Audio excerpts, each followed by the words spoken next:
The very word secrecy is repugnant in a free and open society, and we are, as a people, inherently and historically opposed to secret societies, to secret oaths, and to secret proceedings.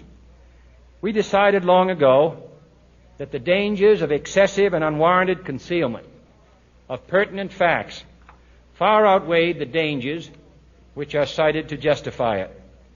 Even today, there is little value in opposing the threat of a closed society by imitating its arbitrary restrictions. Even today, there is little value in ensuring the survival of our nation if our traditions do not survive with it. And there is very grave danger that an announced need for increased security will be seized upon by those anxious to expand its meaning to the very limits of official censorship and concealment. That I do not intend to permit to the extent that it's in my control.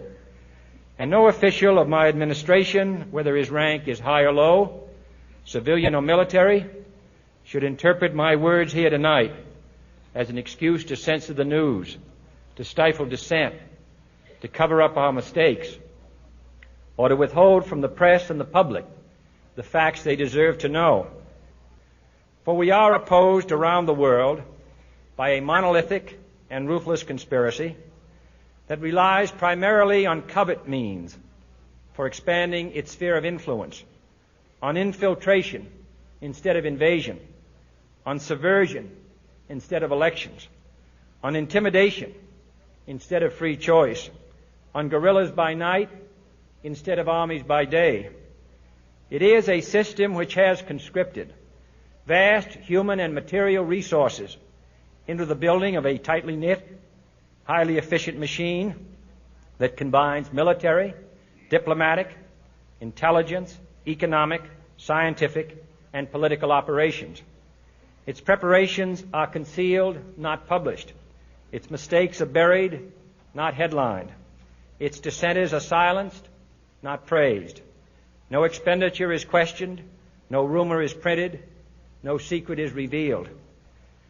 No president should fear public scrutiny of his program, for from that scrutiny comes understanding, and from that understanding comes support or opposition, and both are necessary. I am not asking your newspapers to support an administration, but I am asking your help in the tremendous task of informing and alerting the American people. For I have complete confidence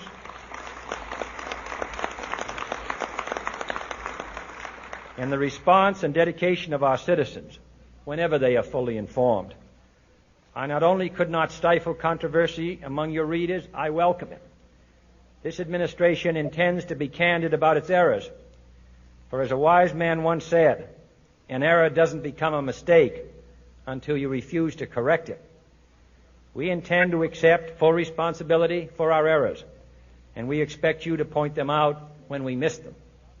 Without debate, without criticism, no administration and no country can succeed, and no republic can survive.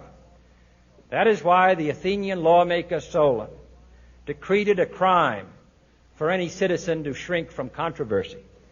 And that is why our press was protected by the First Amendment, the only business in America specifically protected by the Constitution, not primarily to amuse and entertain, not to emphasize the trivial and the sentimental, not to simply give the public what it wants, but to inform, to arouse, to reflect, to state our dangers and our opportunities, to indicate our crises and our choices, to lead, mold, educate, and sometimes even anger